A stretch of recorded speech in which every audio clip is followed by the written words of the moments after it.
I mean, I had the image of the girl being pulled out of the water in a net, a fishing net, and the question, who is she? Is she alive or is she dead? You know, often a movie, when I write a film, it often starts with an image like that, you know. And like The Crying Game, I had this image of... You know what image you had? No. It's an image we'll never forget. With a langer. So that's what and then from there... but A typical Friday night. no, it's okay. But in this case, it was a more innocent image of a girl being pulled out of the water. She didn't have a langer originally? No, she didn't. Did you think about it at any stage? Didn't even have a tail in this Selkie with a case. flute. No. But she... so, I mean, I'm saying, where does this go? And will it be a fairy tale? Will it be real? Will it be a horror story? I don't know. And in a way, the daughter, Annie, you know, acts as me questioning as I'm writing the script. You know, what is this story? Where is she from? You know, is she real? Is she a selkie? Is she a mermaid? You know, she must be one of them. You know, because it's a fairy tale. She must be one of these things. So I followed it like that, and I suppose I wanted to tell a fairy tale tell a fairy story that was kind of based in reality. You know, that never departed too much from reality, and see, was it possible? And that led to the whole aesthetic of the movie. You know, there's no effects in it, there's no digital effects, it's just a camera acting and the landscape, really. So it's, I mean, I suppose my question was, will an audience want to believe so much that in the end they get annoyed at me as a filmmaker? You know what I mean? I don't know. Let's see. It's not been out yet, but you know. I think they will believe it, and much of that belief obviously will come down to the performances. Colin, if I may say, terrific performance, and Thanks, man. Understated, and in a way I felt it was sort of coming from the less is more type of performance.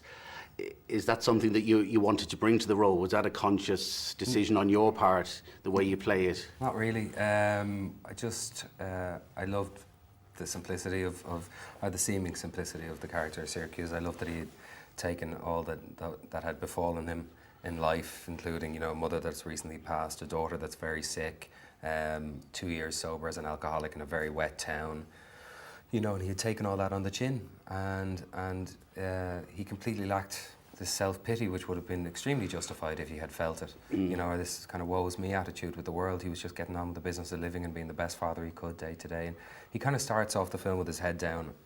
I felt doing it, that he kind of starts off with his head down, and then through the telling of this story and the imagination of his daughter and his playing along with it, and obviously the arrival of Ondine sparking her imagination and sparking his belief in the possibility of fairy tales, his head begins to come up a little bit, and he begins to hope again, because he's someone that has had so much hardship in his life that he's stopped hoping. You know, he stopped believing that in life dreams are possible. You know. So I don't think there's any false promises in the film. I mean, who am I to say what the audience will feel or what they'll take from it? But I don't think the script or the film, the way you told the story, gives false promises. I don't. Well, I hope not. I think it's hard for me to be objective or even to watch a film in a subjective way as being in it. But it's like, it seems to be a mess, like the audience are drawn along as the characters are believing certain things, and if the characters' beliefs change, then it's exposed to the audience, maybe their belief changes as well, you know? Yeah, so I think it also says that you can't really live. It's not a trick. You can't just live with ordinary reality, you know, it's too harsh in a way, you know? Yeah. And most of us need a kind of a dream or some kind of imagination. And it is that imagination that rescues Syracuse. What we are. Pardon? It is that imagination that rescues Syracuse. And in the end, rescues her, I think, in a way. You know, or rescues their story, I think, you know, because he's made this imaginative leap into what she is or what she could be, his daughter has, and in the end, you know, he keeps that imaginative leap going and turns the reality into some kind of fairy tale, you know. Okay. Outside of your own performance, there's a fantastic performance by Alison Barry playing Anna. Yes. Annie, sorry. Annie, sure, it's okay. How did you come across her? From what I've read, that she was just in school, she wasn't a trained actress, she didn't, it wasn't auditioned. I mean, just how did that come about? Yeah, well, I mean, Ken Loach once said, if you cast a kid, just go into any school in the north of England and choose the 10 brightest kids in the class, in the school. You know, you'll find a great performer. That often is the way with kids. If you have to just go around and find kids in their ordinary environment, you know, and you know, do any of them have this kind of dramatic propensity that will, you know, turn into performance? And that's what we did. We saw loads of kids, and eventually, you know, little Alison Barry turned up, and she was absolutely magic. And she had this great advantage of these enormous, beautiful eyes. Her eyes are huge, you know, and she really knows how to use them. Actually, I could see as we were doing the movie, I could see the eyes kind of learning all the habits of Right. acting. Okay. When everything else was, I mean, everything was totally natural anyway, but the eyes kind of led with her, you know. So, I mean, you try and get a kid who can be utterly yourself in this rather artificial environment of a film, and if that works, you know, you're onto a home and winner. dry. If it doesn't work, you're dead. you know. Okay. She also injects a lot of humour into the film as well. Yeah, I of think it a lot of comes from humour her. was written into her part as well, you know, I think. And the environment obviously was one that was about as less artificial as an environment can be on a film. Of course, you know, all of us had the benefit of working in that real environment, you Okay. know, working against the wind, with the wind, the rain, you know, the sea, the splash, the But spray. also you need the generosity of the actors. I mean, the problem with child actors is they can make other actors furious. I remember doing Company of Wolves, and I had somebody who was not as young as Alison, but who was it? David.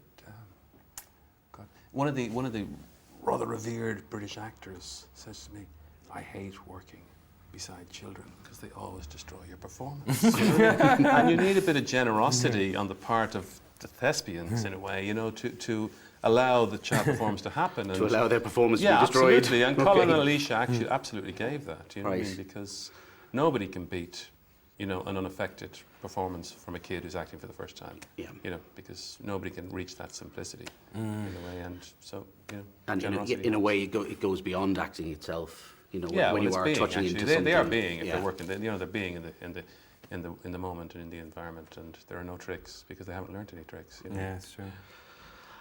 Just outside or beyond the performances, just two things that were striking throughout the film was the photography, the cinematography, and the score. The score. Oh yeah, great. Yeah. The score Yeah. was done by Kjartan Kjartan Svensson from who's Sigur Rós. of Yeah, course. yeah. And the photography was Christopher Doyle, Christopher Doyle. Yes. who the- I had heard from Psycho before. That Psycho? Oh, he was wouldn't be involved happy in with that. Psycho. Well, maybe he I would know, be. and I know he was Yeah. involved in rabbit-proof fences. But Yeah. is this the first time you had worked with Either of them. with both of Well, them? I mean, Chris, and let's how take, was it? Let's take Yeah. Chris first of all. Christopher Doyle is a legend because he actually came out of Hong Kong. You know, he's Australian, but he moved. He did quite a few films in China, and over the last 15, 20 years, the most interesting cinema in the entire world has come out of Asia. And Christopher was there at the genesis of all that. You know, he shot some of the greatest, you know, Chinese language movies, and he speaks Mandarin. You know. And he reinvented photography, basically, I think, you know, because he returned it to, you know, to the just what the lens actually photographs on the stock and how to push the stocks and how to actually, you know, kind of, you know, adapt all of his cinematic techniques for the specific films in question. He's done very, very heavily stylized movies.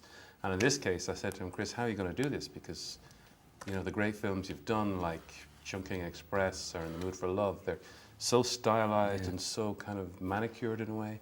And he said, look, I look at each film as a different, you know, it's a totally different aesthetic challenge.